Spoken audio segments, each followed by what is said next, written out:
Барлықтарыңызға сәлем достар, каналыма қош келдіңіздер. Қазақтың ұлттық тағамдарының бірі қызыл ірімшіктің дайындалу жолын көрсеткім келеді. Менде сүт, қолдың сүті, яғни дүкеннен сатып алынған сүт болмайды, қолдың сүті болу керек. Менде 4 литр сүт қайнатамыз, қайнатып жатып, ортасында айран құямыз. От қатты болып тұру керек. Араластырып отырамыз. Қайнау барысында сары су бөлінуі керек. Сары су бөлінбесе сізде айран аз болып қалды, сүт ірімей тұр деген сөз. Осылайша толықтай қайнатамыз. Қараңыздар, сары судың түсі осындай болуы керек. Сары су бөлінгенде отты орташа деңгейге қойып қайнатамыз. Көп араластыра берудің қажеті жоқ, себебі ірімшік бүтіндей, яғни кесек болмай үгітіліп шашылып қалатын болады.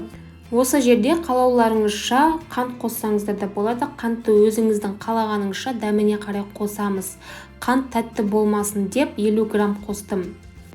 Ірімшіктің сары су тартылып, қызыл қоңырқай түске айналғанша қайнатамын.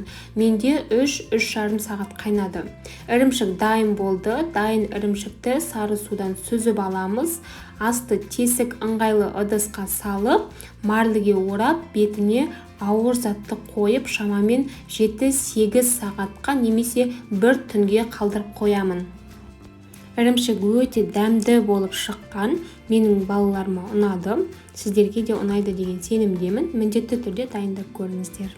Осымен үй жағдайында дайындалатын ірімшік дайын болды. Сіздерге видео рецепт ұнады деген сенімдемін. Сіздер де дайындап көріңіздер. Маған сеніп, менімен болғандарыңызға рахмет. Келесі видео рецепттерінде жіберіп алмас үшін каналыма жазылып қойыңыздар.